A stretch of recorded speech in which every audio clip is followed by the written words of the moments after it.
Reading the talking news for today, Friday the 6th of December 2019, are Sonara and Pauline. But first, we have the Sight for Wight news. On Tuesday the 10th of December, the strollers will be meeting for a stroll in Colwell. They will meet for coffee at the End of the Line Cafe at Freshwater at approximately 10:40 a.m. After the stroll, lunch will be at the King's Head, Yarmouth at 12:30 p.m. Please contact Laura on 522205 or email memberservices@iwsb.org.uk if you would like to join the strollers group. The swimming group are swimming at the waterside pool in Ryde from 8 p.m. till 8:45 p.m. The pool is closed to the public while the group swims. There are male and female volunteers to help you get in and out of the pool, as well as lifeguards to ensure your safety. To join the swimming group, please call Sight for Wight first to notify us of your swimming ability. You need to register with the office at Millbrook House first to be able to swim with the group. And on Wednesday the 11th of December, the weekly coffee morning will be held at Millbrook House this week from 10 a.m. to 11:30 a.m. There will also be our low vision drop-in between 10 a.m. and 12 noon. This is a weekly event to allow you to view and try the low vision equipment we have at Sight for Wight without the need for an appointment. The book group will be meeting at Lord Louis Library between 2 p.m. and 3 p.m. We discuss the last month's book over tea and coffee and hand out the book for the next month. The books are available on CD or USB. Please contact Laura Jasper on 522-205 for more information, or again email members@iwsb.org.uk. On Thursday, the 12th of December, Laura will be at coffee morning at the Old Smithy Coffee Shop in God's Hill between 10:30 a.m. and 11:45 a.m.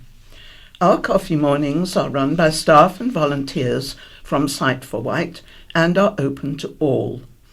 Refreshments, including delicious fresh cakes, are available to purchase direct from the coffee shop. This coffee morning, which was a monthly event, is now fortnightly. The Thursday social group are meeting at Millbrook House. The group meets from 10:30 a.m. till 2 p.m. With the help of volunteers, the group enjoy a number of activities: crosswords, catching up on news and trivia, knitting and crochet. They are currently making pom-poms for the rug. This very friendly mixed group also love to chat and enjoy lunch together. Later in the afternoon, volunteers come in and read to the group on different topics. If you would like to join the group, then please contact the charity on 522205. Any other news? Royal Mail and the Trading Standards Office are making people aware of the following scam. A card is posted through your door from a company called PDS, Parcel Delivery Service, suggesting they were unable to deliver a parcel and that you need to contact them on 0906 661 1911, a premium rate number. If you call the number and you start to hear a recorded message, you will already have been billed £315 for the phone call. If you do receive a card with these details, then please contact Royal Mail Fraud on 020 7239 6655. For more information, see the Crime Stoppers website.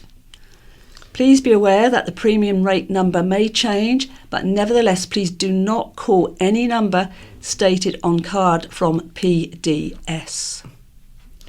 Possible new audio book group. Alistair has run the Freshwater Library audiobook group for many years and is now looking to start a new one at Sandown Library.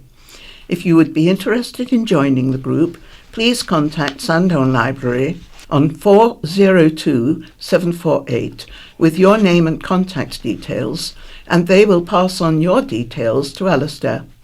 Days and times to be arranged once we have an idea of interest. Please note that this group is not run by Sight for Wight. We are just advertising on Alastair's behalf. We will be visiting the Isle of Wight Pearl on Monday the 10th of February. On this visit, we will join the Pearl Masterclass, a free, informative talk about pearls. The talk lasts about 30 minutes, and there will also be an opportunity to look around the centre or have refreshments in the cafe. There is no charge for the talk, but minibus may be available, depending on location, for a donation of £2. Closing date for applications is Monday the 20th of January.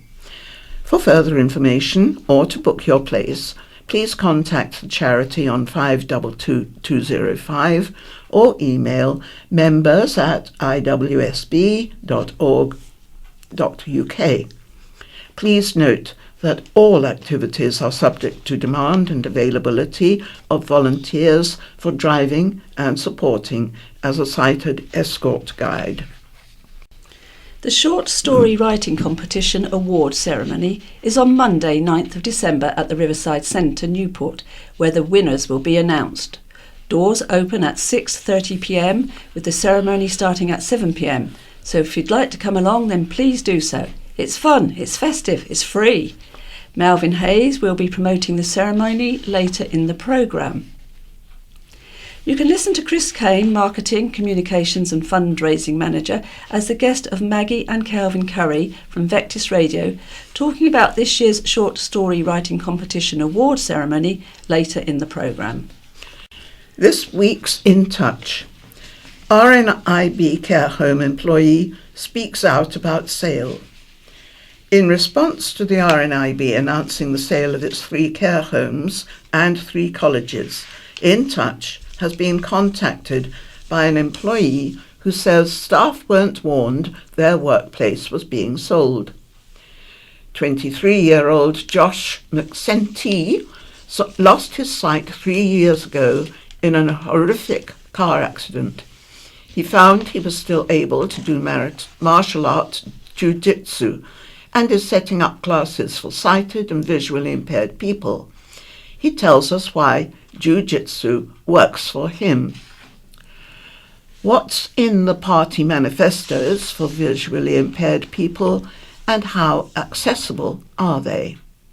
The presenter of this is Peter Wight, producer Lee Kumutat, reporter Sean Dilly.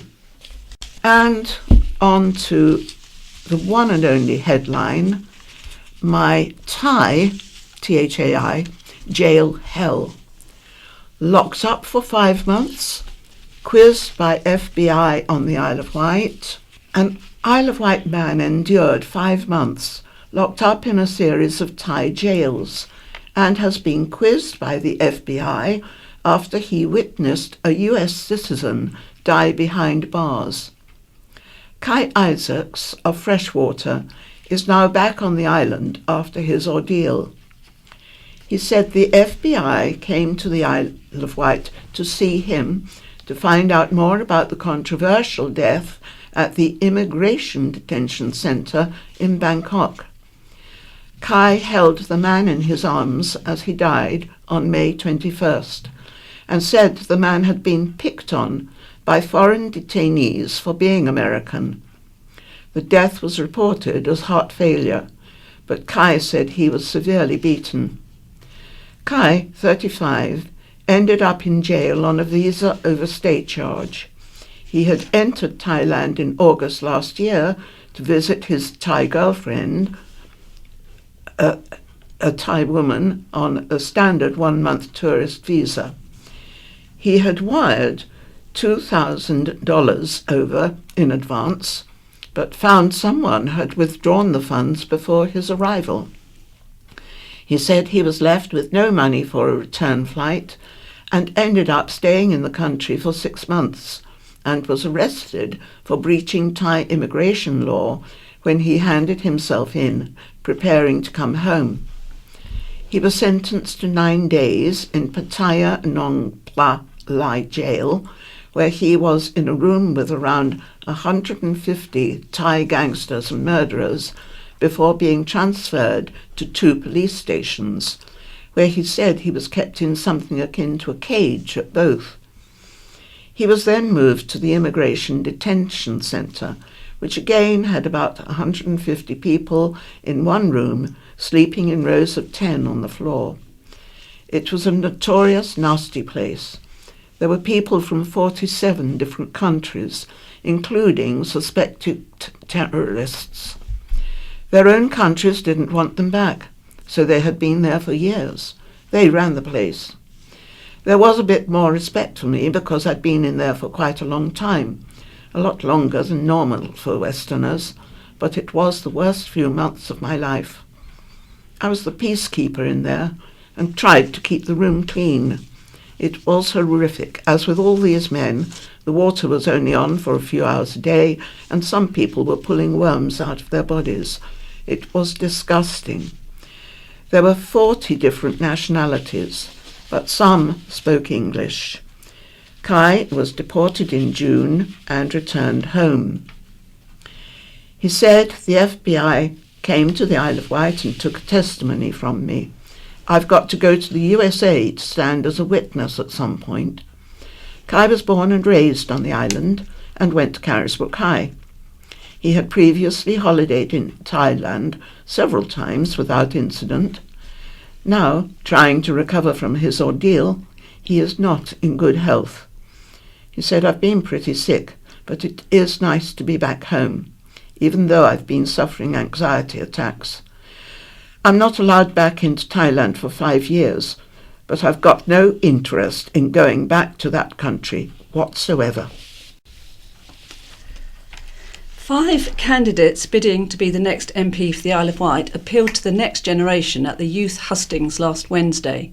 Bob Seeley, Conservative, Vic Slothian, Green, Richard Quigley, Labour, Carl Feeney, Independent Network and Carl Love, Independent, debated at the Bay CE School in Sandown. Independent Brexiteer candidate Darryl Pitcher was unable to attend. Mr Feeney opened the debate by calling for a fixed link, which would see the island linked by a stretch of tunnel to the mainland, after one student asked if it was a viable proposition. Mr Seeley responded, if, culturally, the island wanted a fixed link, then obviously we would campaign for one, but there will never be a couple of £1 billion spare to fund it. Right now we need to focus on what is achievable now and focus on providing better quality services now. Mr Quigley suggested the real issue was ferry prices. Mr Seeley took the chance to bring up the funding for Island Line and his potential island deal. He said, we've managed to get £26 million for Island Line. The line hasn't any kind of investment in 20 years, so I'm very happy about this. My island deal calls for the Isle of Wight to receive about £20 million a year extra by having it recognised as an island and not part of Hampshire. Ms Lothian responded, every time Bob talks about his island deal, I have to look at the colour of his rosette, as since 2010 the Tories have made £50 billion in cuts to local authorities. Mr Love joined in and said, an island settlement of some sort has been debated for years and we're facing further millions in cuts. We are special because we are an island and we need a sensible settlement now.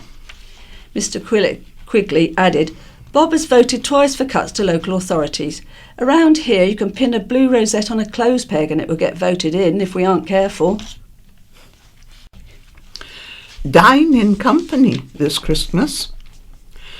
Isolated islanders who are worried about eating alone this Christmas have several options, thanks to 5 Isle of Wight events.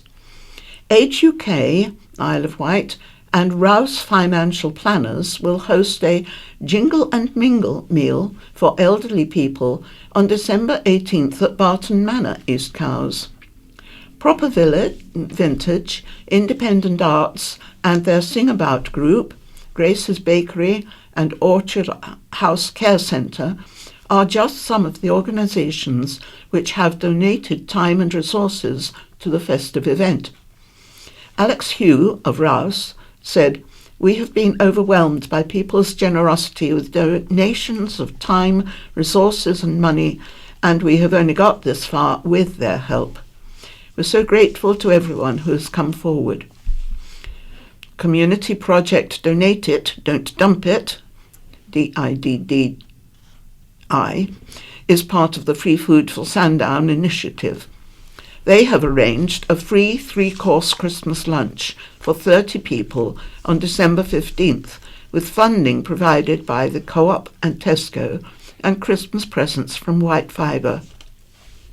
To find out more or donate, phone dot on 07849 714 689. Orchard House Care Centre in Newport will also be opening its doors to older people from the community to tackle loneliness. Older people who might usually eat alone are invited to join residents and teams at the home on Wednesdays for a 3-course lunch. Guests will be treated to a tasty lunch and offered a chance to chat to staff and residents while enjoying their food. The Salvation Army is gearing up to serve dinner to dozens of people on Christmas Day at its Newport Centre. The group, which last year served 161 dinners on Christmas Day and provided 140 families with hampers, is seeking donations towards the meal. Aspire Ride is also hosting a lunch on Christmas Day and is seeking volunteers and food donations to help put the event together. Contact Aspire on projects@aspireride.org.uk.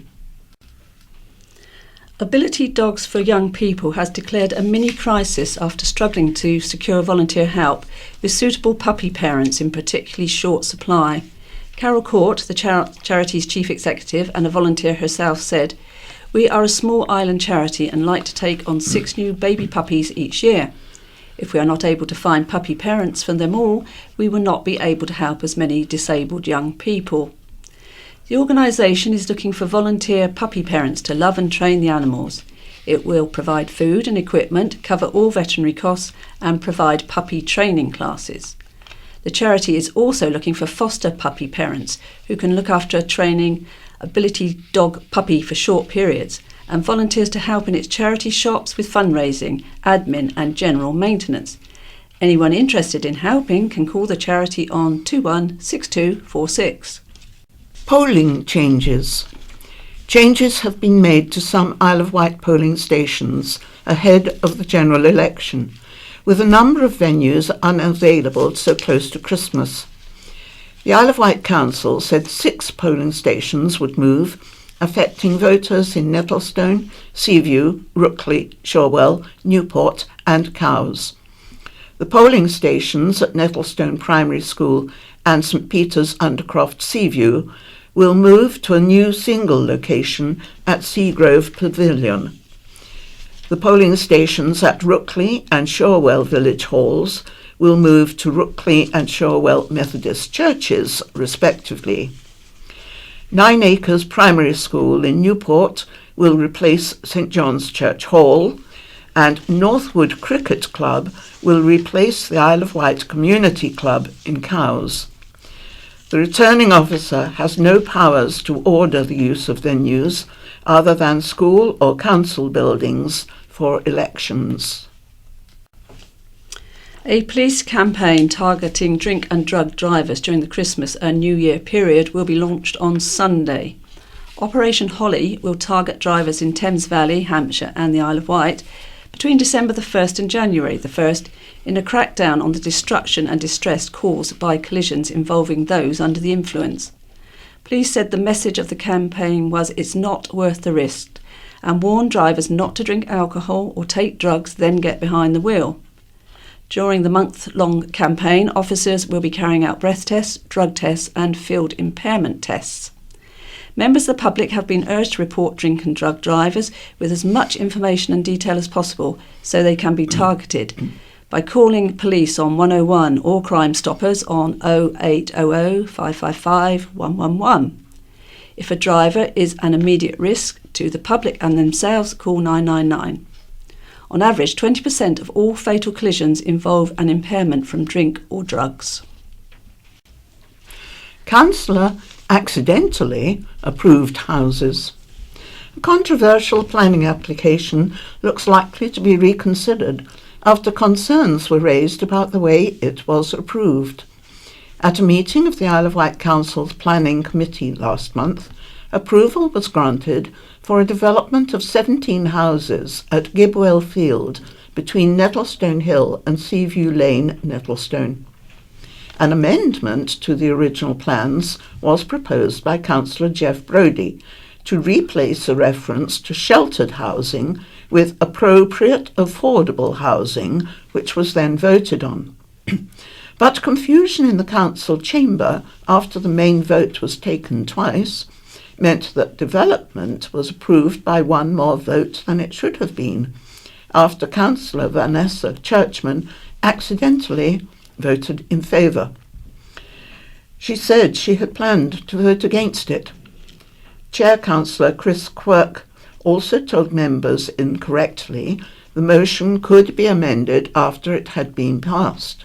However, when councillors raised a number of points following the votes, council officers said no changes could be made.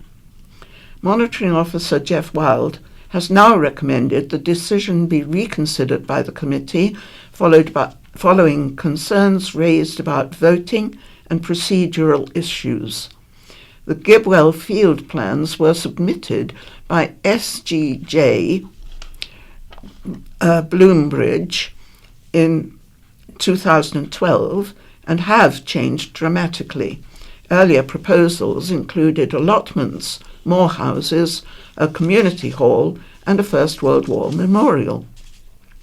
Former workshops at the top of the field will now be demolished to make way for residential units, a car park for the use of Nettlestone Primary School and a footpath through the site. Building work was set to start once reversed matters, including appearance, landscaping, layout and scale, had been approved. The application looks likely to be reconsidered at the next Planning Committee meeting on December the 17th. You're never too old to keep learning. Older people who want to continue to learn are encouraged to join a new Isle of Wight U3A group. The new group will open on Thursday at 2 p.m. at St John's Church Hall, St John's Road, Newport. A spokesperson said, "Everyone who is retired or mainly not working is welcome.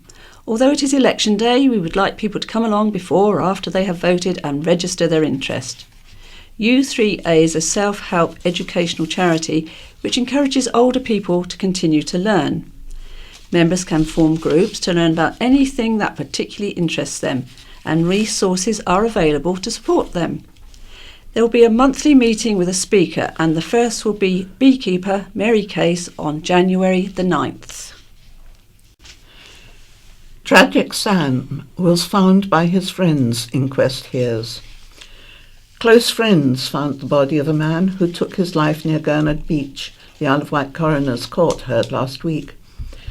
Coroner Caroline Summeray heard how Samuel Pritchard, 30, of the Green Cows, was discovered by friends who had begun searching the area after spotting his car abandoned on Woodvale Road on April 27th. His mother, Dawn Thistlewood, became increasingly concerned after she discovered her son had not been to work for 3 days. After friends and family were unable to get in contact with Mr. Pritchard, Miss Thistlewood called police to alert them he was missing. The court heard how Mr. Pritchard had struggled with severe anxiety and depression for a number of years, exacerbated by his father's death in 2013. Speaking to the county press earlier in the year, Mrs. Thistlewood said, "Sam struggled with his mental health. Everything affected him deeply. He wanted to change the world, wanted it to be a better place. He wasn't equipped to deal with the cruel things people do. As you get older, society expects certain things of you. He felt he was never good enough, but he was." Mr. Pritchard was discovered in a wooded area a short walk from Gurnard Sailing Club. Mrs. Sumray said, "I understand the significance of this place. It's where his father's ashes were scattered." It is clear this was a young man who was struggling with his mental health. I'm satisfied, based on the evidence I have seen, that the appropriate conclusion is that he took his own life. Mrs. Sumare concluded that Mr. Pritchard died as a result of suicide by hanging. An Isle of Wight care home has improved its rating from requires improvement to good after residents praised the kind and caring staff. The Care Quality Commission, CQC, has published an inspection report after visiting Inglefield Nursing and Residential Home in Totland, run by Buckland Care. CQC inspectors found policies, plans and assessments had been developed to reduce the risk of infection and improve the level of care for the 43 residents. They found care plans were accurate and contained detailed information about residents' needs and abilities, and people were involved in planning their care and support. Inglefield was rated good in all categories except one. The effectiveness of the care provided was rated requires improvement after inspectors found minimal information was gathered about people's needs when they moved to the home. Inspectors found residents were supported to have choice and control of their lives, and staff supported them in the least restrictive way possible and in their best interest. People were offered a range of personalised activities, including arts and crafts. Manager Alison Gray said she was delighted with the report and praised her incredible staff. "I'd like to thank staff for working so hard this past year," she said. "I would also like to thank our residents, their families and the community for their ongoing support." Lionel Richie, Lewis Capaldi, the Chemical Brothers and Duran Duran are among the names announced for a star-studded 2020 edition of the Isle of Wight Festival, which will take place from June 11th to 14th next year at Seaclose Park in Newport. The UK's oldest festival, first held in 1968, celebrates the 50th anniversary of the iconic 1970 event. Friday's headliners both make their Isle of Wight Festival debuts. International superstar Lionel Richie will co-headline the main stage alongside Brit Award-nominated Man of the Moment, Lewis Capaldi. Lionel said, "I'm excited to be playing at the Isle of Wight Festival next year. It's the first time I've performed at the festival, and I can't think of a better way to start the summer. It's a festival steeped in music history. Jimi Hendrix, Bob Dylan, and the Rolling Stones have all headlined. I'm honoured to be joining the esteemed list. See you all there." 2019 has propelled Scottish singer-songwriter Lewis Capaldi to superstar status with his debut album, Divinely Uninspired to a Hellish Extent, spending 6 weeks at number 1 in the UK charts and certified platinum in just 10 weeks. Lewis said, "Buzzing to be playing the Isle of Wight Festival next year. Going to try and keep the other days clear so I can get a few scoops in after I play." Special guest Pete Tong will bring the spirit of the White Island to Seaclose Park as he closes the main stage on Friday night with his Ibiza classics. Snow Patrol and the Chemical Brothers will share main stage headline duties on Saturday night. Duran Duran, in a UK festival exclusive, will close the main stage on Sunday night. The purveyors of triumphant pop music are bound to see out the 2020 event in style. Headlining the Big Top will be Happy Mondays, Primal Scream and Kaiser Chiefs. Other acts announced were Becky Hill, Dido, Example, James Arthur, J.C. Stewart, Maisie Peters, Sam Fender, Shed 7, Sigma, DJ Set, Supergrass and The Manor. Pulled from his car with a broken leg following a crash, a man refused to provide a breast sample and ended up with a 4-year driving ban. Michael Agnew, 35, of Albany Road, Newport, appeared at the Isle of Wight Magistrates Court last month, where he pleaded guilty to failing to provide a specimen to police. He said he could not remember refusing, but accepted he must have done so. The court heard Agnew had, in the early hours of August the 31st, clipped a curb as he drove through Cowes and crashed into a Fiat Punto. Prosecutor Anne Smouts said the driver of the Punto actually pulled Mr Agnew from the car following the accident and waited with him until he was taken to St Mary's. At around 4:15 a.m. at the hospital, the police asked Agnew to provide a sample of either breath or blood.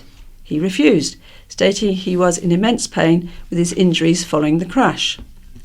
When police spoke to the doctor, he assured them there was no reason why Mr Agnew would be unable to provide a sample. The court heard Agnew had a previous conviction for drink driving in 2012. Liz Miller, defending, said he was taken to hospital for a complete break of his leg that left him in a cast and in quite a lot of pain. He doesn't remember the police asking him for a sample, but he does accept that he must have refused. Magistrates disqualified Agnew from driving for 48 months. He was given a community order with 25 rehabilitation days, fined £120 and ordered to pay costs of £85. Restaurant plans for Totland Pier. Plans for a 2-storey restaurant at the end of Totland Pier are under consideration by the Isle of Wight Council. The proposal also includes a new build for Totland Pier Cafe, and the plans were outlined at a public meeting last week, attended by around 150 people. Totland Pier Limited now owns the cafe and has an option to buy the pier, which is currently being rebuilt. Charlie Cairns, speaking on behalf of the company, said, "We have applied for planning permission, and if granted, it will open up the pier for everyone." The opportunity arose around 8 months ago when we contacted the developers. Having bought the cafe, we mulled over whether we should go for a house at the end of the pier, which would be rented out, or a restaurant. In the end, we decided to go for the restaurant.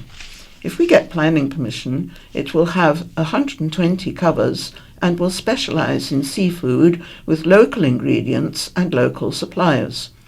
We estimate we will employ around 50 people at the height of the season.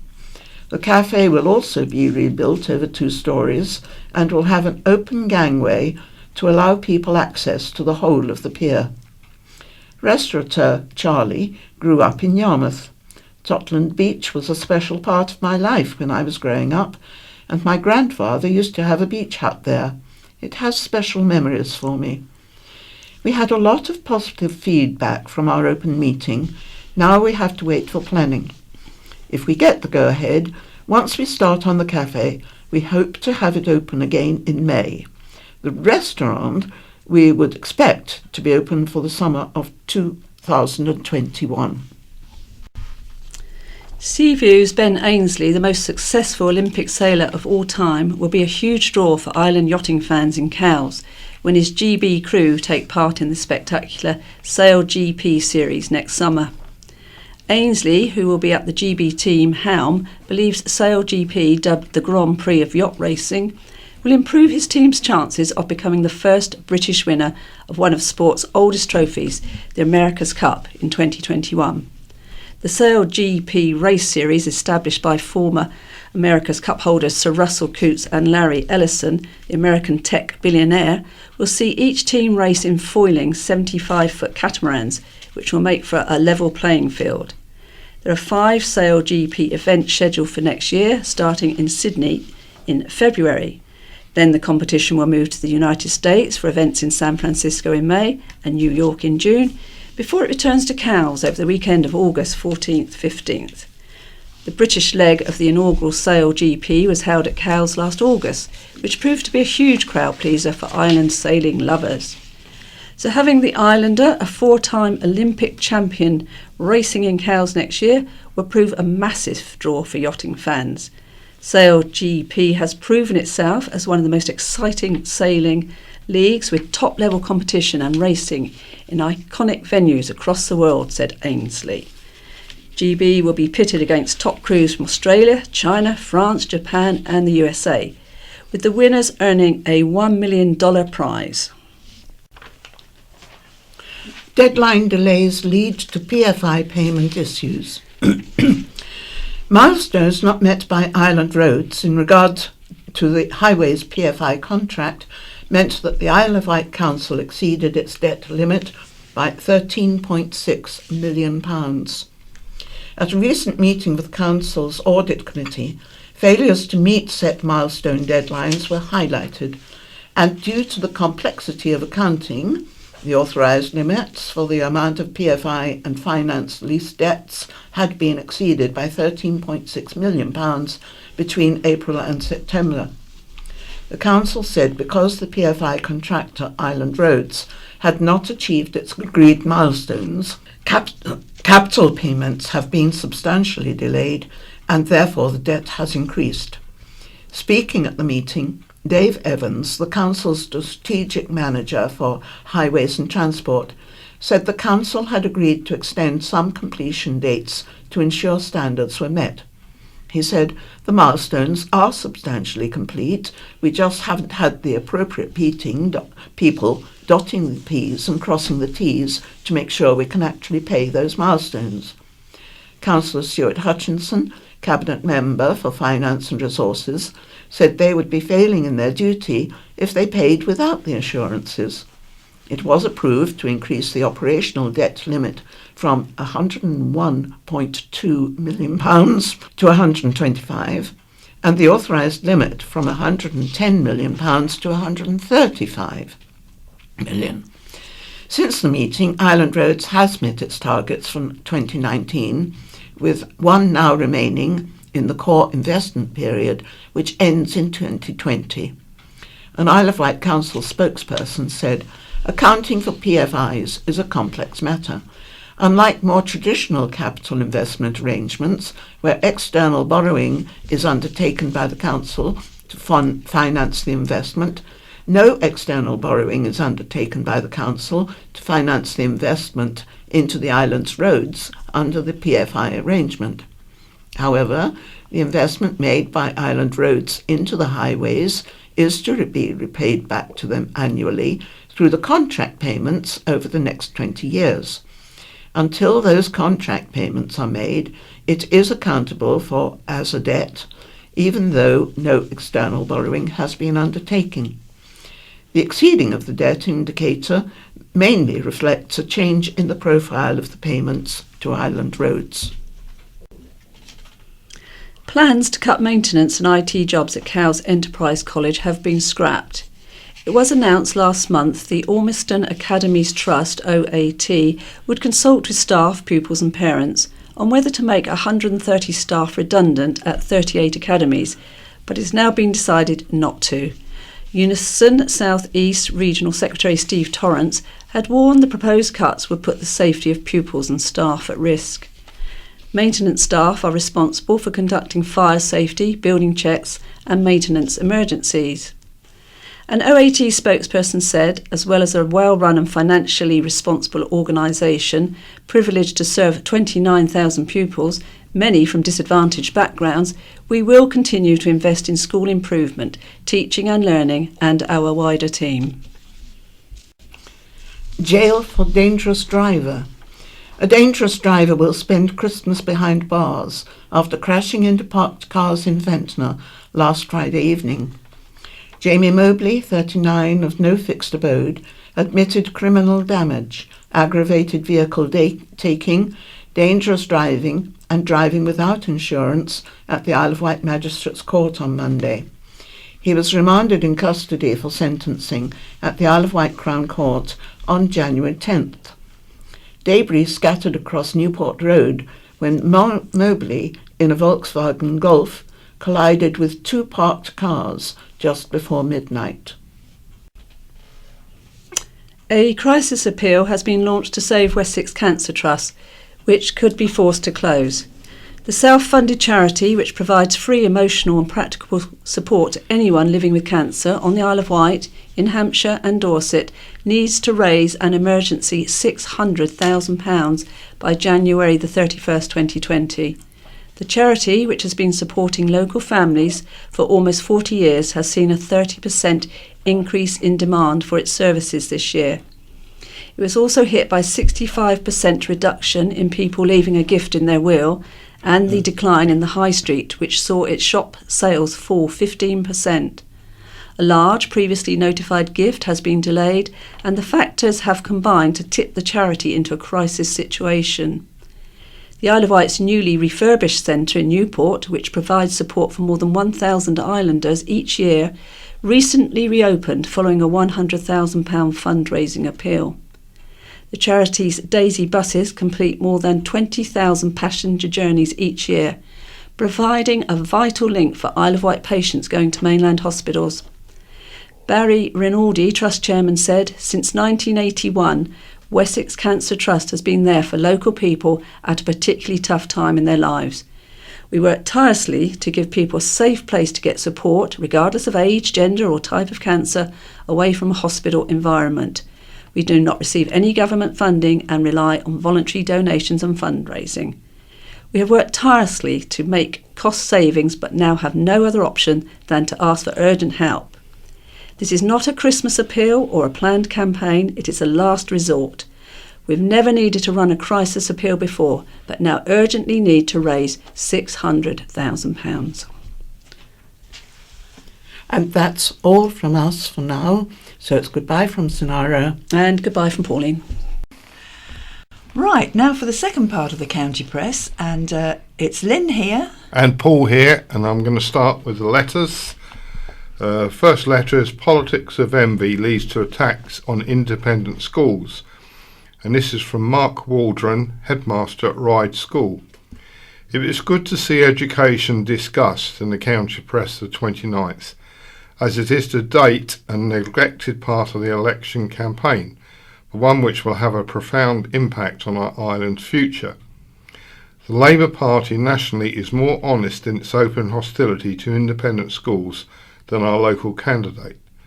At its last party conference, a motion was passed to integrate independent schools into a national system, something also mentioned in the manifesto when asking the Social Justice Commission to advise on integrating private schools and creating a comprehensive education system. The Green Party policy of introducing VAT on independent schools, also supported by Labour, is something I am confident Ryde School can survive, but it will nonetheless have a significant and negative impact. The vast majority of our parents, who are already paying twice for their children's education, make real sacrifices to send their children to Ryde. Making fees 20% expensive will obviously make this much harder, and for some impossible. Such opposition also fails to recognise the significant contribution Ryde School makes to the wider island community. I refer not only to local collaboration, major charitable fundraising, and the 20% of our students with bursaries and scholarships, but also the wider economic contribution Ryde School makes. Our contribution to the GDP of the UK last year was measured at 14.9 million. 8.8 million of which went directly to the island. We supported the employment directly or indirectly of 348 people, made direct or indirect tax contributions worth 4.4 million to the UK Exchequer, and provided savings worth a further 4.4 million for the Department of Education. I fail to see how the Green Party policy of making independent schools more exclusive, or the Labour policy of closing down, which is what they really mean by integrating schools such as Ryde and the Island Free School, will improve education on our island. The politics of envy seem to be trumping the politics of common sense, and to the benefit of no one. Now another letter on education. Key errors in education letter. From Peter Shreve, the Assistant District Secretary, Isle of Wight National Education Union, Carisbrooke. I write in reply to the letter Education Madness, County Press, 29th of the 11th, 2019. Let's start with the national curriculum. Academies and private schools do not have to follow the national curriculum. This is not equitable. Should we not give the same freedom to all schools, including our maintained schools? Second, we assume performance tables are an accurate and reliable indicator of school effectiveness. However, the Progress 8 measure that is used to compile these tables is inherently flawed. Using the grade a child achieved in a primary school in 2 subjects is not a safe starting point against which to assess their GCSE attainment 5 years later. In addition, studies show tables can disadvantage schools in economically and socially deprived areas. Many good schools fall in the bottom half of the tables simply because they serve poorer communities. There is a well-established link between poverty and attainment, yet performance tables fail to reflect the hard work that schools put in to try and compensate for the poverty that many children experience. Finally, Ofsted. In short, Ofsted measures education services and those that care for young people. Fine, if it's fair. But should schools be penalised with a low Ofsted grading if a school cannot attract enough high-quality teachers, suffers funding shortages affecting provision and capacity, serves an area with disproportionately high numbers of SEND or disadvantaged pupils? The list could go on. What is the impact of low grades on the recruitment and retention of staff and the pupils who remain? A focus on accountability and Ofsted has led to a huge intensification of pointless work. We need a better way of supporting schools when we hold them to account, as present accountability methods do not actively measure and support school progress. There's a letter now from John Baldry at Ventnor. Look at yourself. Your excellent paper had 2 interesting articles last week. The first was that a Footprint Trust had to help almost 2,000 vulnerable Isle of Wight people struggling on low incomes last year to heat their homes. Should we have to rely on a charity to look after our most vulnerable? Is this not the job of the government of the day?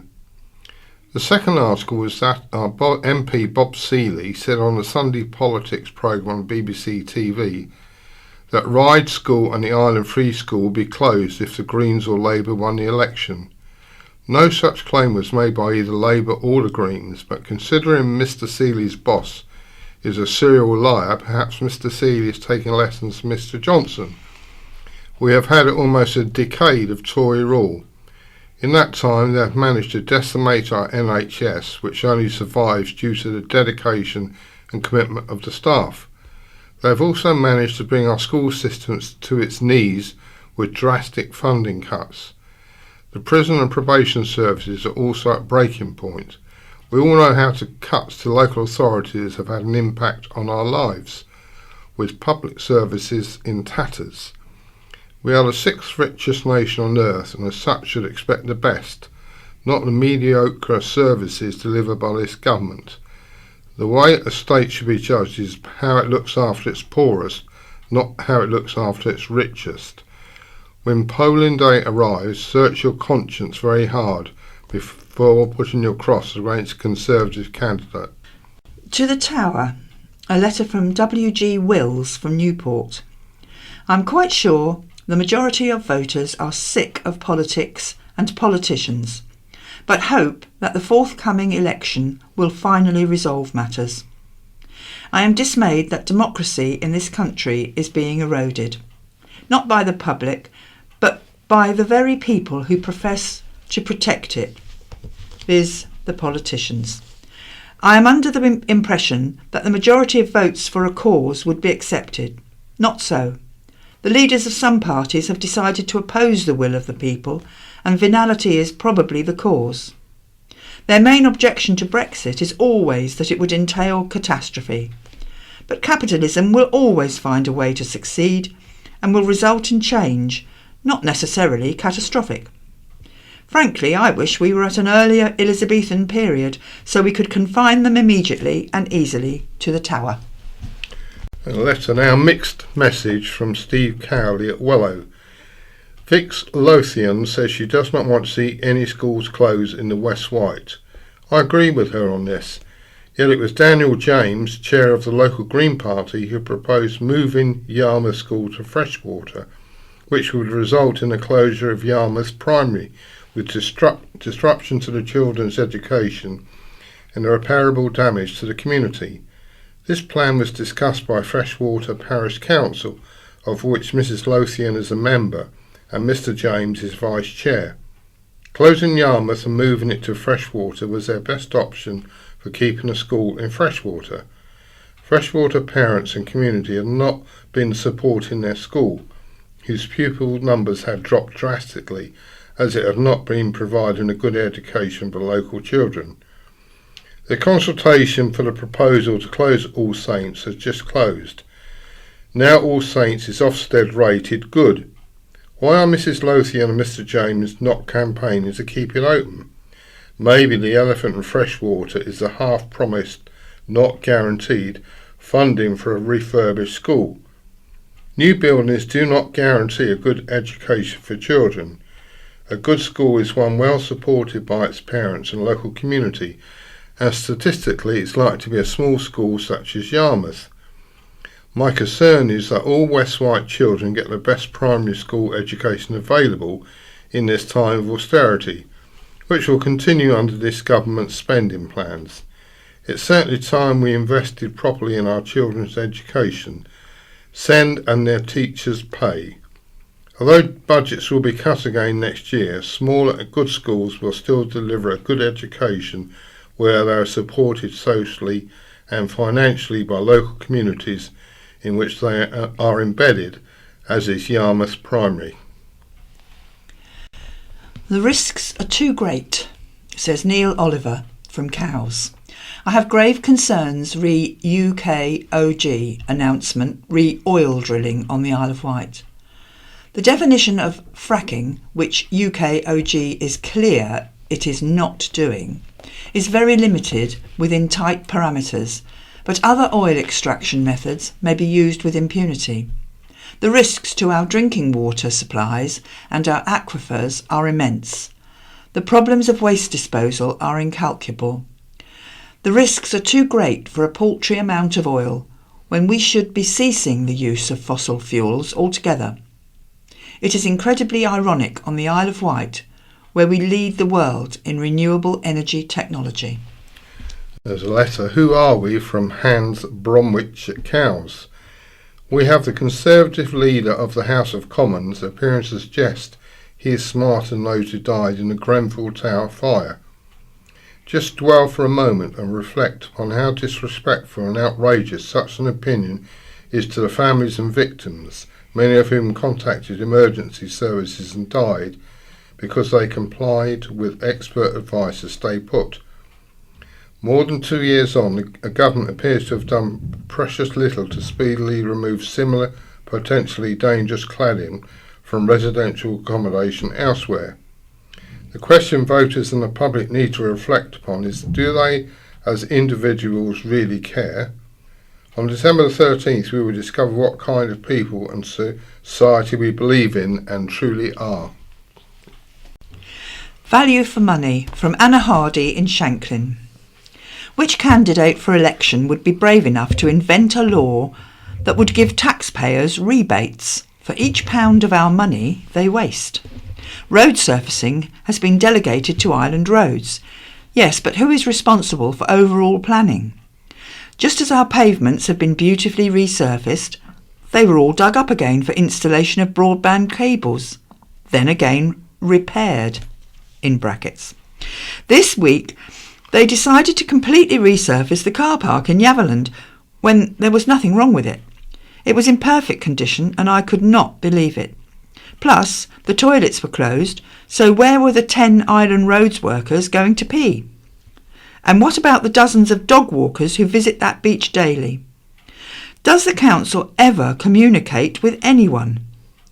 Yet just the middle part of Wilton Park Road has been left undone and in a mess, in effect a road sandwich. Add that to a rarely running floating bridge and all the money it costs to repair the cars it damaged, we could go on and on about the waste of our hard-earned cash. Our purses are not bottomless pits for councils to dip into at leisure and waste in haste. We now move on to Wight Memories, and this is an article by Alan Stroud, From Stately Home to Disintegrating Shell. Once upon a time the island had 5 castles: Carisbrooke, Yarmouth, Norris, Steep Hill and East Cowes. The last 2 on the list, built in the 18th and 19th centuries, managed to outlast various owners and survive 2 world wars. But they were no match for the developers of the late 1950s.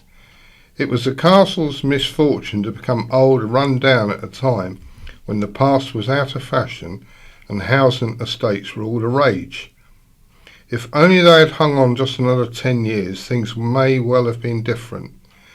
The swinging 60s would have been in full flow, and in those heady days the chances are that neither demolition would have been allowed. Steep Hill was fairly modest as castles go, and without doubt East Cowes Castle was the biggest loss. It was built on the slopes adjacent to York Avenue in 1798 by the architect John Nash, who designed Newport Town Hall and much of Georgian London, including Buckingham Palace. An imposing sight, the castle stood at what is now a junction of Hefford and Hendy Road, and was to be Nash's private home. Visible from miles, it was a grand affair with more than 40 rooms, 2 libraries and even an orangery. Nash died in 1835, and the castle then passed through a string of various owners, including Lord Gort, member of the Vrecker family. The castle fell on hard times in the 20th century, even becoming a tea garden at one point, and on the outbreak of the war it was requisitioned by the army, and that proved to be its undoing. Basically still sound at that point, the castle suffered major damage at the hands of the soldiers billeted there, and when it was handed back to the owners in 1950, it was described by the county press as a disintegrating shell. It then stood unoccupied for several years, and thieves helped themselves to lead from the roofs, cut out the floors, and tore down the bookcases. In 1951, new owners, Castle Growers Limited, opened the derelict building as a fruit farm. They demolished the library and billiards room in the process, and used other rooms as fruit stores and packing areas. In May 1953, under the headline "East Cowes Castle Stately Home Falls into Ruin," the county press reported the company hopes to retain the safe part of the building as an impressive ruin. The estate is now planted for greenhouse and cloche-grown strawberries, blackberries, raspberries and blackcurrants, and plans include the planting of an apple orchard. The grand plans came to naught, and in 1958 the estate was bought by local businessman Arthur Guy, who submitted imaginative and sensitive plans for the redevelopment of the estate. The council refused planning permission for his scheme to bring the castle back to life, so in frustration Mr. Guy sold the estate. It was then bought by developers who, unlike Mr. Guy, were instantly able to get planning permission, and in January 1962 the castle was demolished. Mr. Guy wrote to tell county press readers the whole sad story. "I was the last private person to own East Cowes," he said. "In 1935 it was purchased by a syndicate of businessmen in Cowes, and during the war it was occupied by troops, and that started its period of destruction, which has finally brought it to its present pitiable state. After the war, the owners sold all the lead, copper, valuable wood partitions, etc., and then, in the 50s, the magnificent cedars were cut down from the hillside facing Cowes, so the castle came into full view from the harbour. Some of the rooms were fitted out in magnificent style, the library and the picture gallery especially. The conservatory was 250 feet in length, and the gardens and lawns were really beautiful, the whole place full of character. I purchased it in 1958 with the intention of tidying it up, restoring the gardens, and making it into a place of beauty and interest to visitors. The coach proprietors were very interested. There was also to be an 18-hole golf course, a bathing and paddling pool, and all were to be open to the public. but I also wanted to build some self-contained cedarwood bungalows for summer letting. But the scheme did not meet with the approval of the powers that be, so I sold the place. East Cowes will now lose the castle and will acquire a housing estate. And so it was. On September the 29th, 1962, the county press reported Mr. Arthur Guy of East Cowes, the last private owner of the East Cowes Castle, purchased it in 1958 with the intention of tidying it up, restoring the gardens and building a golf course, swimming pool and bungalow chalet in the grounds. Planning permission was refused and he sold the property to Mighton Limited. This firm now plans to build an estate of 250 houses and bungalows on the land. And that, as they say, was that. They got 3 interesting articles. Have a Long Lane Christmas. An Isle of Wight resident ushered in the Christmas season with an evening of song, illumination and festive fare on Saturday. Terry Rampling celebrated 20 seasons of Christmas switch-ons at his home in Long Lane, where it all began in 2000 with hordes attending the opening night of his Christmas lights display. In 2 decades, Terry has raised more than $30,000 for a range of island charities. This year his nominated causes are the Wight, Brainy Bunch and John's Club. In the build-up to the switch-on, Terry said, "The idea started with my neighbour 19 years ago. We had a little box on the wall for people to put donations in for good causes. Since then it's continued to grow, with the donations becoming more generous and Southern Vectors adding us as a stop onto their Christmas lights tour. Terry is content for anyone to visit his display, although he would urge those who go along to donate if they wish to view the lights. He is always happy to remind them of the dedication and endeavour he puts in to create the spectacle." Award for Hearing Loss Volunteers. Volunteers for the Isle of Wight's Action on Hearing Loss group have won a national award. As a reward for being perfect partners and working together, 25 of the charity's volunteers were recognised earlier this year. The award reflects how well the team worked together to support each other and those living with sensory loss, be it sight loss, hearing loss or dual sensory loss. Natasha Hamilton, Community Support Officer, said, "Our volunteers reinvigorate and reimagine what it truly means to work as a team. What they offer is far greater than their individual performance, and this is what makes them true perfect partners. The team supports people at local drop-in clinics, offering information and advice on hearing loss and providing hearing aid maintenance for those with NHS hearing aids.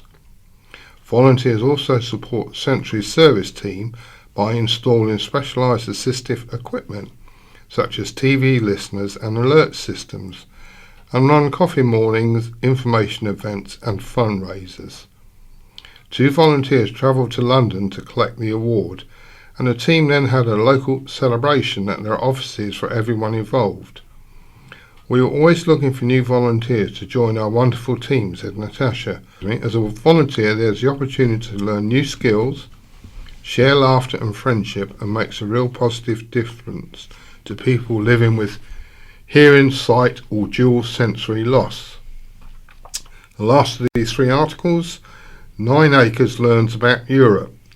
9 Acres children enjoyed a day of cultural appropriation recently, figuratively flying to different countries in the European Union as part of their European Day of Languages.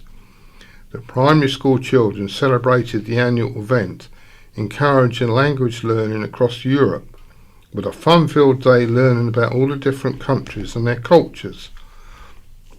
A lot of planning and preparation and support took place, helmed by 9 Acres award-winning head of languages, Colette Kolpin, who liaised with the German consulate in Southampton and the German embassy in London. The school even received well wishes and a parcel full of gifts from the embassy, who was thrilled with the efforts of learning languages, in particular German. The children spent time in different classrooms, each representing a different country, to experience different languages and cultures. Activities varied from eating Swiss chocolate and cheese to listening to Italian opera, making their own leaning towers of Pisa and learning Russian dances. The children even wrote secret messages using the Greek alphabet, danced as orbus and created their own traditional Norwegian trolls. The day culminated in an assembly and a visit from Dominique Bobart from the Goethe Institute, who talked about the importance of a connection between countries. And now we've got an article, My View, in which a panel of columnists take it in turn to give their take on life as it is played out on the Isle of Wight. And this week it's by Jonathan Young, and it's entitled Deal or No Deal? Trust Me, Boris Tells the Island. It was George W. Bush who was credited with modern America's adaptation of Abraham Lincoln's maxim on the subject of political truthfulness. You can fool some of the people all of the time, observed W., not previously regarded as having been the brightest light on the White House Christmas tree. And those are the ones you want to concentrate on. Like a great many other things, welcome or otherwise, this philosophy seems to have drifted across the Atlantic on the prevailing wind and seeded firmly in our own political culture, and never more so than in the current round of extravagant and largely unfunded promises being made across the board by party bigwigs and their media proxies. So far as prospects for the island are concerned, a key moment came on September the 25th, when MPs reassembled following the Prime Minister's unlawful prorogation of Parliament. Bob Seeley rose to make a fairly predictable point about getting Brexit done, but Boris seemed a little surprised. I thought he was going to ask me about the island deal we were going to do, he said. I can assure him that we are. Do not worry. The island deal is, of course, Bob's big idea. Other candidates in this election also have big ideas, but thorough scrutiny of his seems justified if for no other reason than market expectations, aka bookies' odds, of the constituency result. 9-1 on is the best you'll do at the time of writing if you're backing Bob. His ideas are largely noble, but they are also either expensive, vague, or not costed. And what may actually happen in the event of a Tory government being returned has to be assessed in the context of the wads of Toy Town cash being promised nationwide, as well as the Prime Minister's Trumpian relationship with the truth. The plan puts additional costs resulting from the island's geographical position at $7.1 million a year for local authority services and $10.96 million for healthcare. And that, says Bob, should entitle us to a special island needs allowance, as enjoyed by Scottish islands. Quite right, but that's only the start. The shopping list also includes up to $10 million for agricultural facilities, including an abattoir, and an unspecified sum for creating a one public service pilot scheme, bringing together the work of the Isle of Wight Council, the NHS Trust, and Clinical Commissioning Group. Then there's the old chestnut of Solent and on-island travel, where the costs of proposals are unspecified, but likely to be huge. Among them are the council buying a majority share in one or both of the ferry companies, cheaper and more achievable than a fixed link apparently, rail extensions to Newport and Ventnor, and a Medina bridge. It is of course for voters to decide how likely any of this is to happen, to decide whether they're being taken for a ride, and if they are, whether they really care. Whether to vote the way they do because they always have, or because of Brexit, which in reality has only just begun, or because of all the tosh the Daily Mail prints about Jeremy Corbyn. In the end, people believe what they want to believe. Perhaps this is what Bush the Younger had in mind when he observed how easily fooled some folks can be. We're now moving on to things that are happening around the island. Wight Holistic Hands Therapy will hold a Christmas therapy sessions at the Green Room Salisbury Gardens, Ventnor, on Wednesday 2 till 4. A rural police beat surgery will be held at St Martin's Road Car Park, Wroxall, 9:30am to 10am, and Chale Stores Car Park, 10:30am to 11am on Wednesday. Pop along and meet your local officer. A Christmas Day dinner with entertainment for single people living on their own will be held at the Church Hall in Gyers Road, Freshwater, between 1pm and 5pm. All welcome. Tickets £5 from Orchard Brothers, Freshwater Bay.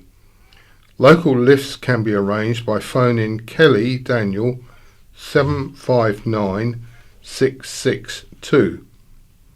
The Slipshod Singers will be performing a Mummy's play as well as singing carols at the Yarmouth Society's AGM in the town's community hall on Tuesday at 7:30. Visitors welcome. The final freshwater county market of the year will take place at Freshwater Methodist Church next Friday, December the 13th, between 9:30am and 11am. Cakes, preserves, plants and craft. A Christmas art and craft fair at Dimbola, Freshwater Bay raised £890.97 for the Trust. Special thanks to all volunteers, stall holders and the tea room staff who took £809.52 over the weekend. A new dance class to improve core strength, flexibility, balance and coordination is being held each Tuesday at Totland Church Hall, the Broadway, between 2:15pm and 3:30pm. First lesson free. For full details, phone Michelle 754189.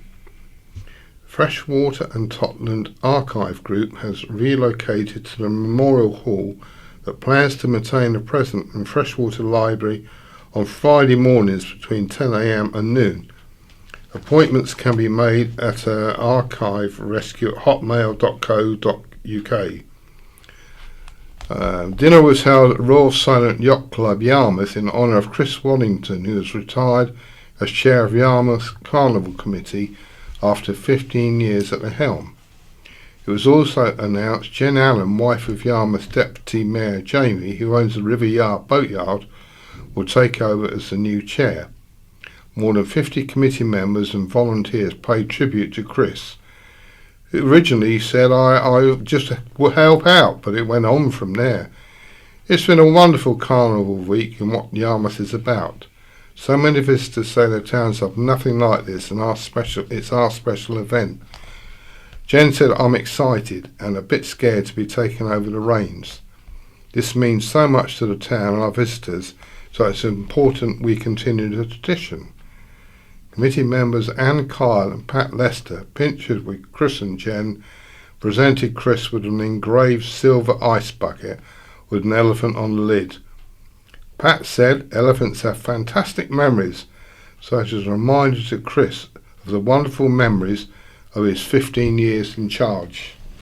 Duo Donna Jones and Joan Ellis will present an eclectic mix of stories, poetry and prose at Bar 74 Ride from 6pm next Friday, December the 13th. Proceeds will go to Age UK, Isle of Wight's LGBT Domestic Violence and Hate Crime Project. The Vocal Chords will perform a Christmas concert at Bembridge Village Hall next Sunday, December the 15th at 3pm. A mix of Christmas songs, carols and seasonal readings served up with hot drinks and a mince pie. Tickets cost £8 and are available from Warburton's Co-op, Lane End Road. And Bembridge RNLI will hold a Carols in the Boathouse event on Thursday at 6:30pm. Christmas carols, mulled wine and festive refreshments, with all proceeds going to the RNLI.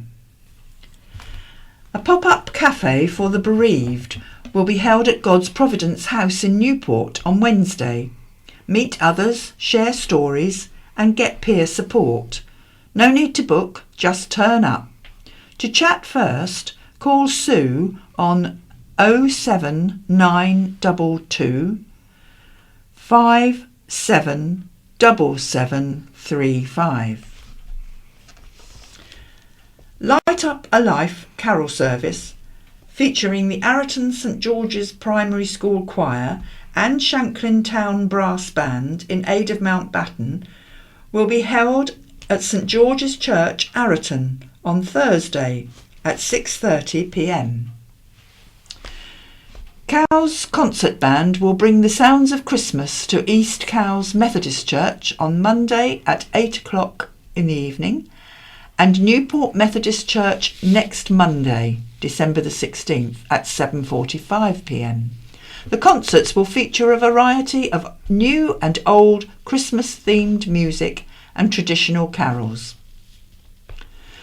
The Tritone Singers, accompanied by harpist Kate Ham, will perform a Christmas concert at All Saints Church, Gurnard, next Saturday, December the 14th, at 7:30 p.m.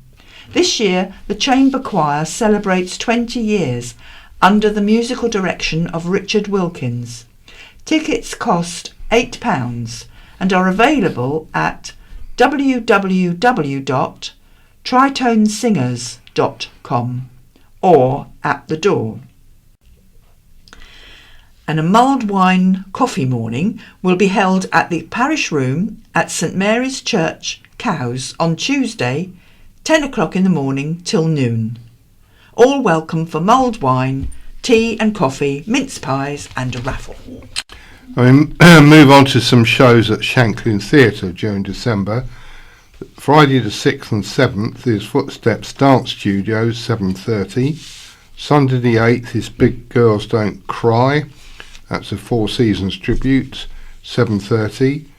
Monday the 9th, Tuesday the 10th is First Act, 6:30. Saturday the 14th is Ben Elton Live at 7:30. And Spotlight Isle of Wight present Aladdin on 22nd, 23rd, 24th and 26th at 2:45. And 2:45 and 7 o'clock on the 27th and 28th. And they've got here a relaxed performance for Aladdin at 2:30 on Sunday the 29th. Monday the 30th is 2:45 and 7 o'clock. And Tuesday the 31st is 2:45. Box office number at Shanklin is 868 000.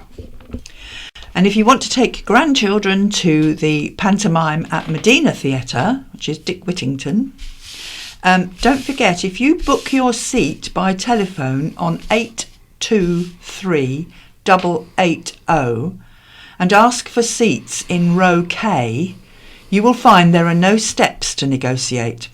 Guide dogs are welcome, but remember the seats can only be booked by telephone. And I think the pantomime starts on the 21st of December.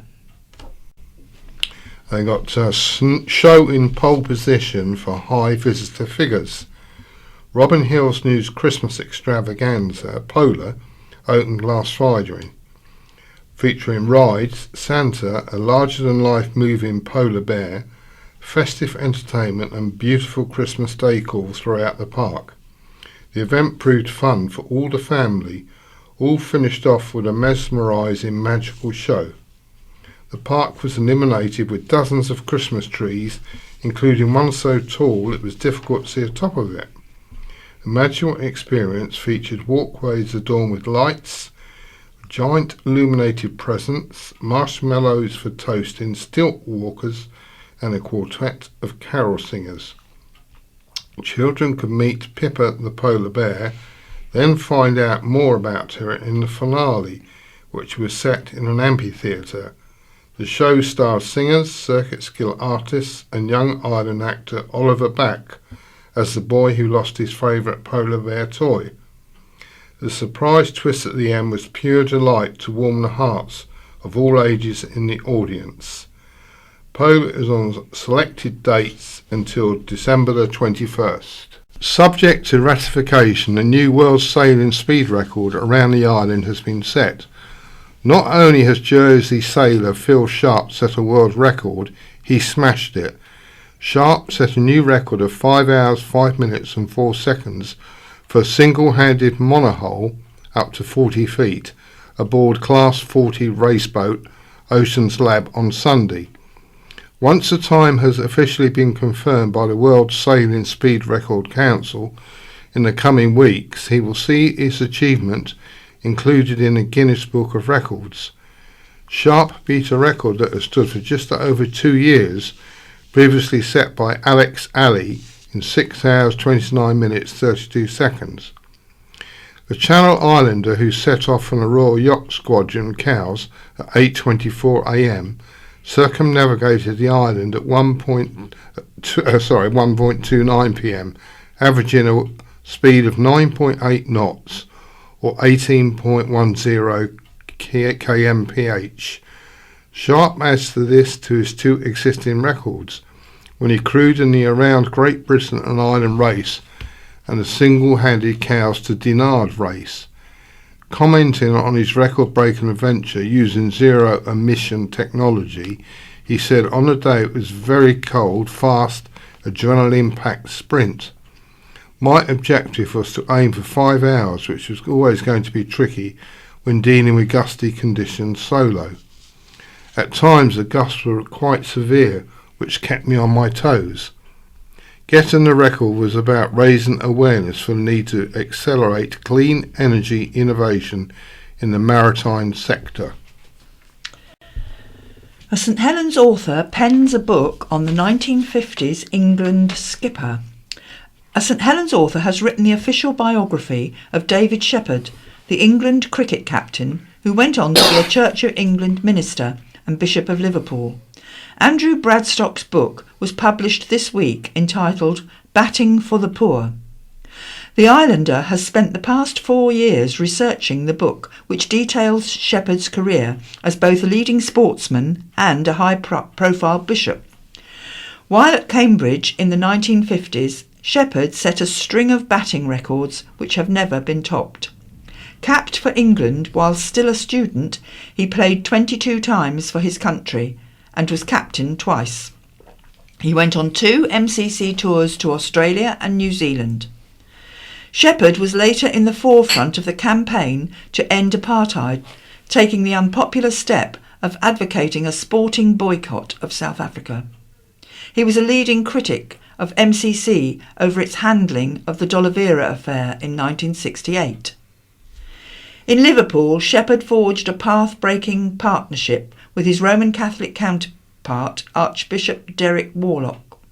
During their 25 years together, he and the Archbishop helped to break down divisions across the city and turn its fortunes around.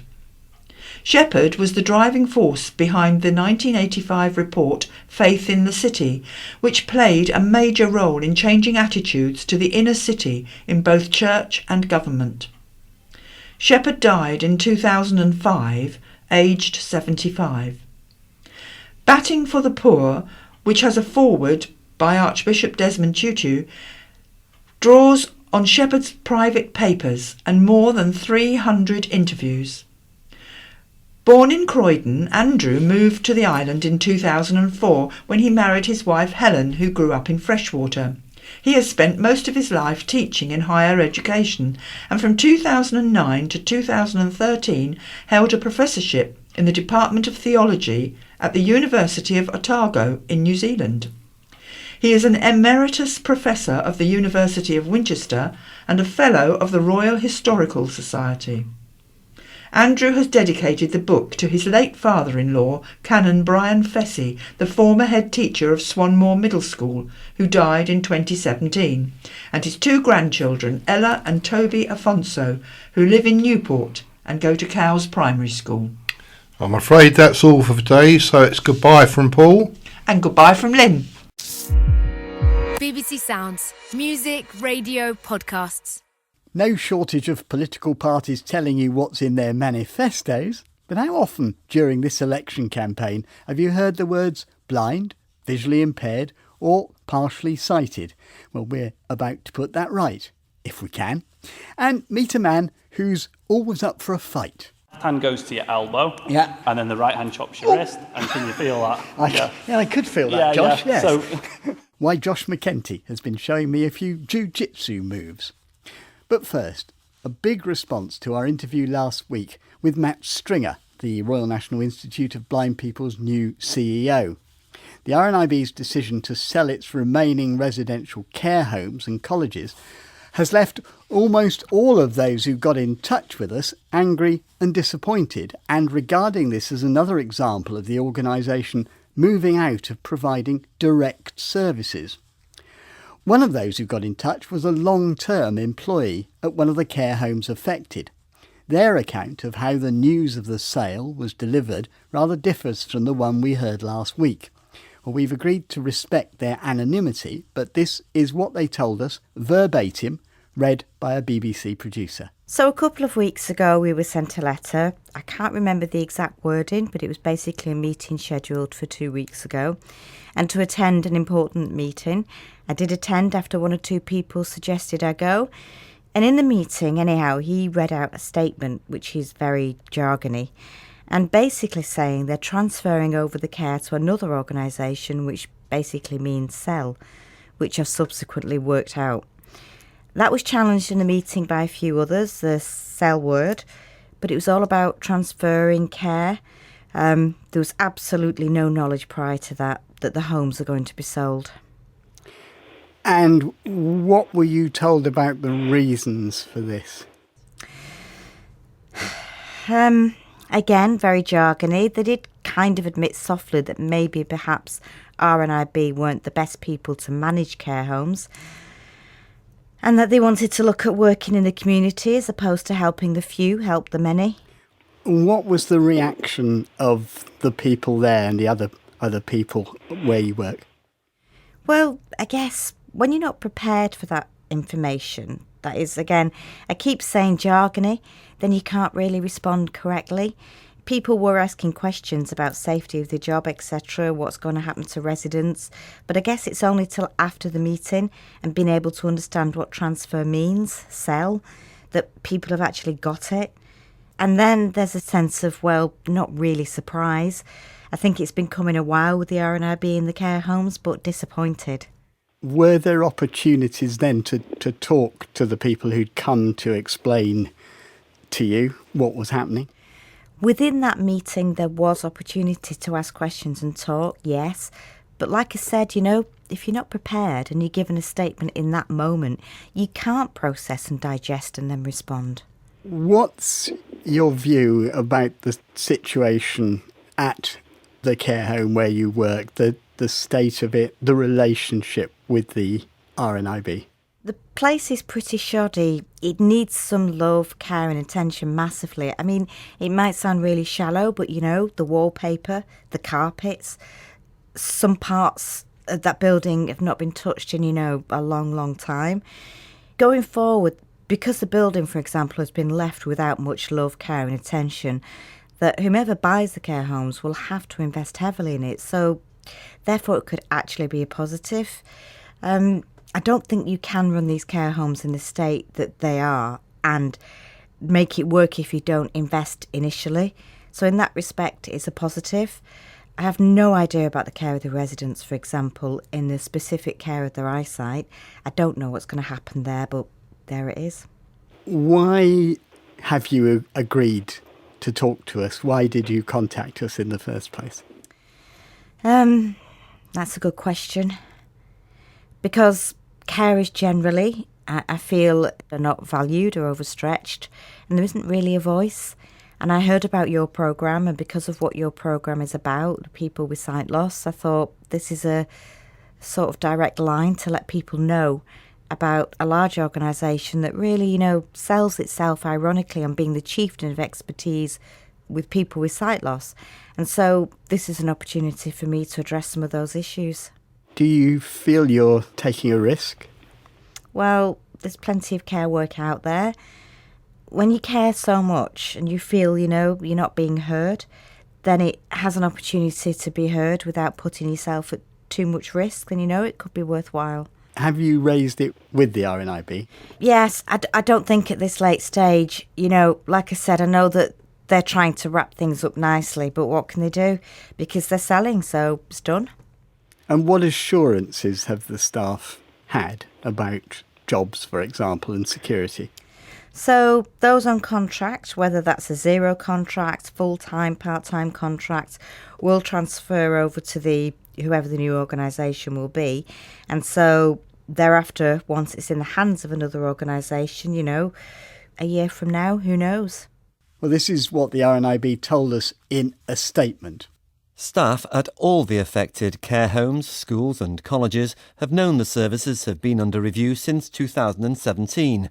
As soon as our Board of Trustees made a decision to transfer the services to new specialist providers, we started planning how we would communicate the news. Staff were invited to a meeting and were then sent a follow-up letter explaining the decision and how it would affect them. We have dedicated HR support in place and HR drop-in sessions have already been held at each service, with more still to come. We've also set up a dedicated email address for staff to send their questions, concerns and feedback. We're committed to keeping everyone updated and to answering any questions they have. Now, we've heard about many blind people taking up martial arts over the years, but not many who've taken up teaching it, both to visually impaired and sighted people. Well, I joined Josh McKenty. He's doing just that. I joined him very early one morning at a gym in Stockport in Greater Manchester. In jiu-jitsu, we do joint manipulation. If at any time you feel any amount of pain, if you don't have the use of your hands, you'd say tap, or if you had use of your hands, you just tap on me like that, yeah? And I just stop the move there and then, okay. Josh, first of all, just explain about what you want to do at this gym with visually impaired people. I'm basically looking to get visually impaired people in and other disabilities to teach them jiu-jitsu as a self-defence. One of the main reasons was when I lost my sight, I remember feeling how vulnerable when I came out of hospital. I felt, from going from fully sighted to almost like being blindfolded. So I remember feeling very, very vulnerable and thinking I need something to help me, basically give me the confidence to get out into the world and take some of that vulnerability away. And that's when I started Brazilian Jiu-Jitsu. So why Jiu-Jitsu? Jiu-Jitsu is all about feel, and the correct way to actually learn Jiu-Jitsu, whether you've got vision or no vision, is to do it by feel and touch. I could go to a sighted class, be at the same level as the other guys in there. We've got more of an advantage, to be honest, than some with sight as doing Jiu-Jitsu. So what I would like you to do, Peter, is with your right hand, if you could grab me like this on my T-shirt. Yeah. I'm not going to fight you when you're a foot bigger than me. I'm going to run away. If you grab me and turn like your palm towards the ceiling, that's it, like that, yeah. Left hand goes to your elbow, and then the right hand chops your wrist, and can you feel that? I could feel that, Josh, yes. So, let me have a go. So I'm going to grab you here. Am I going to do that? Yeah, that's it. How's that? And you can see there, if you feel my wrist now, how you had it. You're scared, aren't you? Yeah.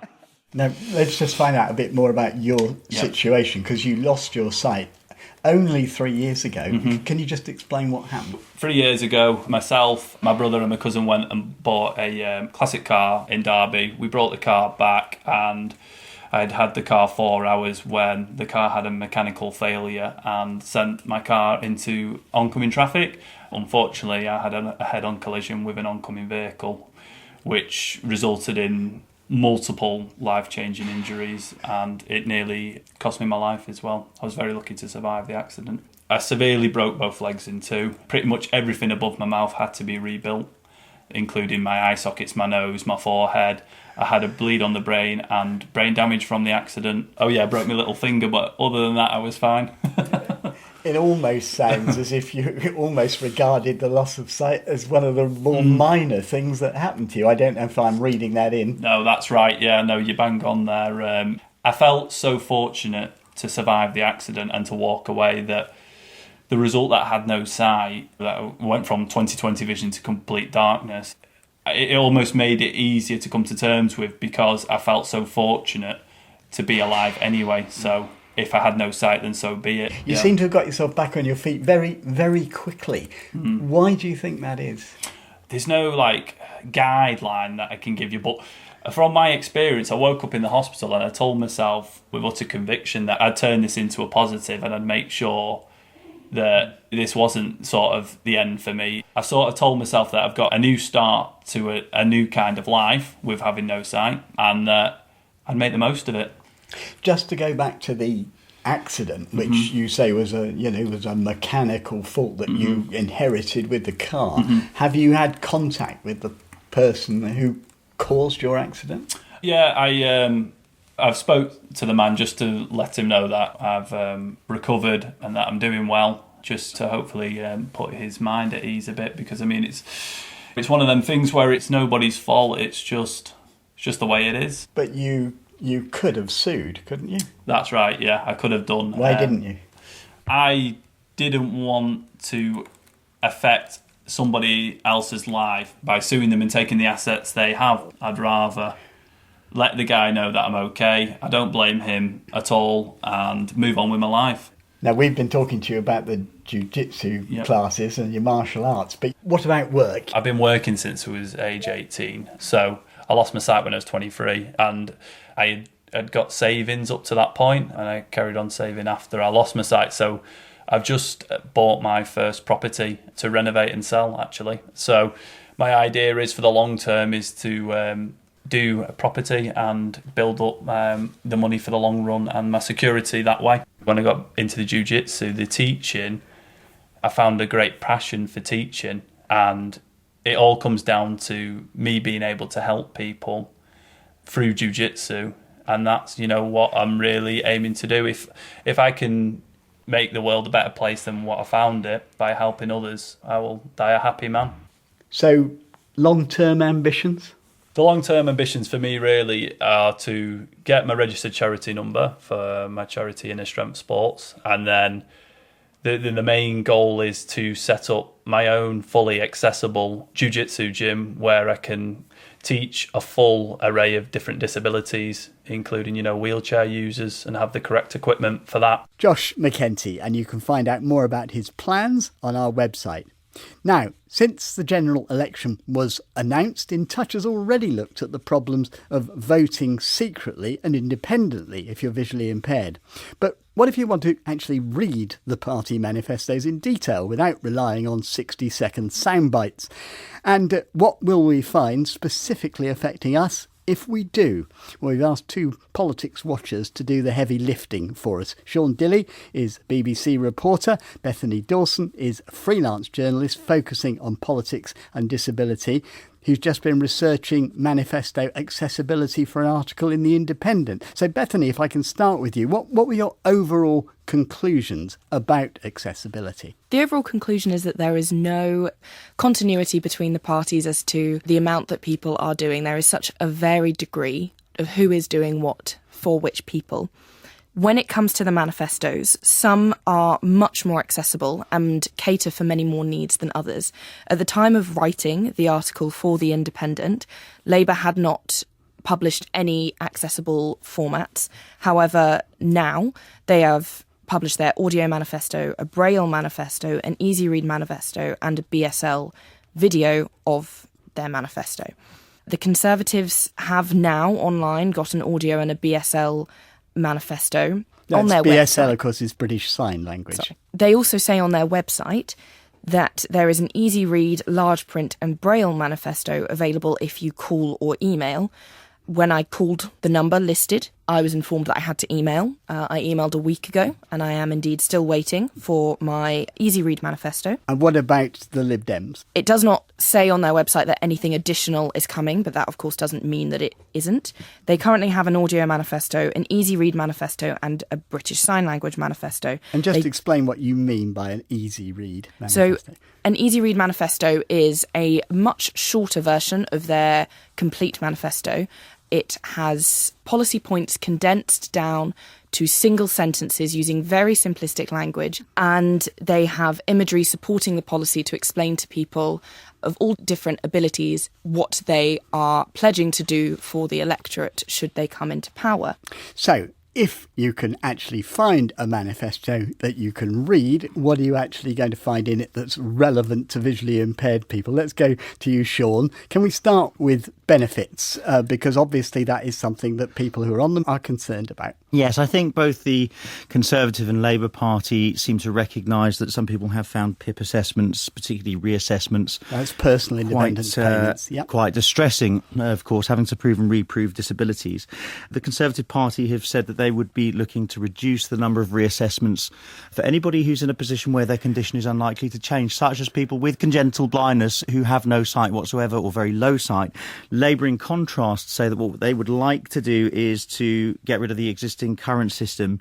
Perhaps the most radical reform of the first three would be the Liberal Democrats. They not only would like to see reversals of cuts to the employment and support allowance, which is received by many people who are blind and visually impaired, but they want to scrap the existing work capability assessments and replace them with what they call real-world tests, and these would be administered by local authorities.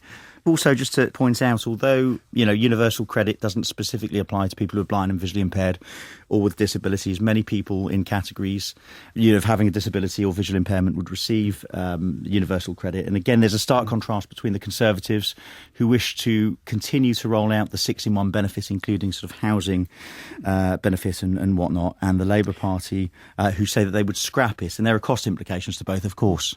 And what about the SNP on this issue? Well, the SNP also wants to scrap universal credit and stop the benefits freeze in Scotland. And the Brexit Party says only in its manifesto that it wants to reform universal credit, in whatever way that may be, after a 12-month review and implement the changes in 2 years. Can I move on to employment for visually impaired people? What are the parties saying about that? So we're going to kick off with Labour on this occasion because they want to introduce a publication scheme for employers who have more than 250 employees. And they would like a mandatory publication showing the gap between what they pay their disabled workers and those without disabilities. They also want a passport scheme, as they call it, for reasonable adjustment. So, for instance, if somebody has a rota pattern changed, they can take those reasonable adjustments with them. They want to pay disability leave as well, which is interesting. So if you need some time off for a reason related to a disability or a visual impairment, that would be not recorded, as far as we can tell from their manifesto, as sick leave, but a very special category called disability leave. One more, the other hot potato, social care. Anyone offering anything on that? Let's kick off with the Conservatives, because they say that they would invest £1 billion in adult and children's social care. Now, one imagines that would very much touch on, the care that people may get in terms of younger adolescents' rehabilitation, which often falls to the charity sector. Boris Johnson says that he wants to make sure that no one has to sell their home, and there's no detail, unfortunately, in how they would achieve that. Plaid Cymru in Wales say they would like a new health and social care service for Wales, and they say that all social care for elderly people and those who are more vulnerable, such as people who are blind and visually impaired, of course, should be paid for by the state. Liberal Democrats, they plan to raise income tax by 1 penny in the pound. Now, believe it or not, and it's a staggering figure, they say that would raise £7 billion, and some of that they would invest in social care, including reintroducing the Living Fund to support people with disabilities in the community who do not wish to go into any form of social care or residential setting.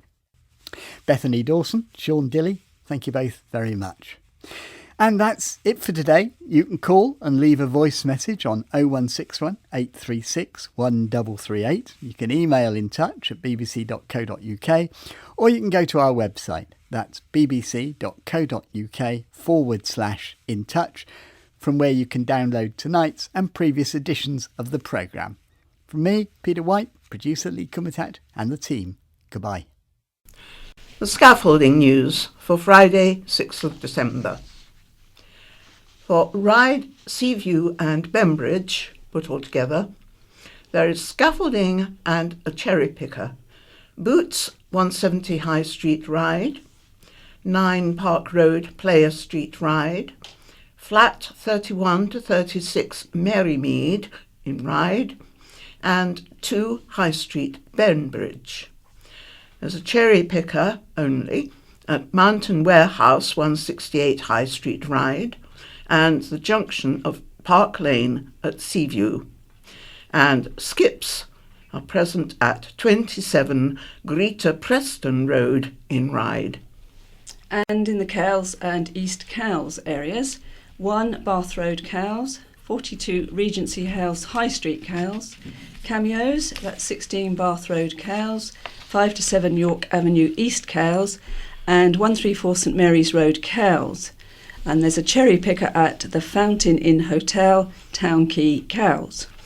In Newport, at Monsoon 48, the EE shop at 122 High Street, Newport, and Phones for You, High Street, Newport, and 34 C Street, Newport. Hoardings are upstream of Wellington Road, Culver, Wellington Road, Newport. Building materials at Carisbrook Road Junction with Wellington Road, Newport. The EE shop at 122 High Street, Newport, and Skips at EE shop 122 High Street, Newport. And in the Sandown area, scaffolding and crane and hoarding. Scaffolding at the Methodist Church, York Road, Sandown. Hoarding at Premier Inn, 1 to 9 Esplanade, Sandown. And there's a crane at Premier Inn, 1 to 9 Esplanade, Sandown. In Ventnor, scaffolding, corner of Madeira Road, Ventnor. Old Town Hall, 1 to 12 Albert Street, Ventnor. 2 St Boniface Road, Ventnor. 1 Blendworth Terrace, Ventnor. And at Point Cottage, Church Street, Knighton. There's a skip at 16 South Street, Ventnor. In the freshwater area, scaffolding at 3 Mower Place, Freshwater.